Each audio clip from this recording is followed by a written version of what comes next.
কক্সবাজারে বৃষ্টি থেমে যাওয়ায় কমতে শুরু করেছে পানি, তবুও পেকুয়ার শত শত বসতঘর এখনো বন্যার পানিতে নিমজ্জিত।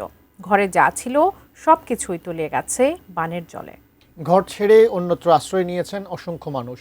পেকুয়ার শিলখালী থেকে বিস্তারিত জানিয়েছেন প্রতিনিধি অর্পণ বড়ুয়া। কক্সবাজারের পেকুয়ায় এখনো শত শত বসতঘর পানির নিচে ডুবন্ত অবস্থায় আছে। এই মুহূর্তে রয়েছে শিলখালী ইউনিয়নের একটি গ্রামে। আপনি নিশ্চয়ই দেখতে পাচ্ছেন একটি বসতঘর পানির নিচে তলিয়ে গিয়েছে। বসতঘরের চাল ছুঁই ছুঁই পানি ইতিমধ্যেও আমরা এই জায়গা থেকে দেখতে পাচ্ছি।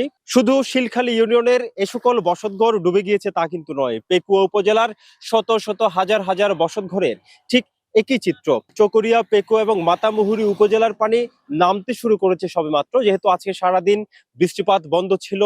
গত 10 দিন ধরেই কিন্তু কক্সবাজারের প্রচন্ড পরিমাণ বৃষ্টিপাত হয়েছে, ভারী বর্ষণ, যার ফলশ্রুতিতে বানের পানিতে ভেসে গিয়ে এবং পাহাড় ধসের ঘটনায় এই পর্যন্ত মৃত্যুর সংখ্যা গিয়ে দাঁড়িয়েছে 32 জনে। আমি আরেকটি বিষয় জানিয়ে রাখতে চাই, কক্সবাজার জেলার প্রশাসন সূত্রে যে তথ্য আমরা জানতে পেরেছি, প্রায় 2000 কিলোমিটারের অধিক রাস্তাঘাট, কাঁচা রাস্তা, গ্রামীণ সড়ক ক্ষতিগ্রস্ত হয়েছে।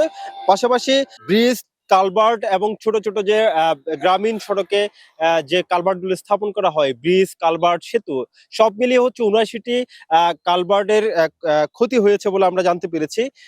বিশেষ করে চকরিয়ার সবচেয়ে বেশি ক্ষতি হয়েছে, পেকুয়ায় সবচেয়ে বেশি ক্ষতি হয়েছে, পাশাপাশি মাতামুহুরীতেও সবচেয়ে বেশি ক্ষতি হয়েছে।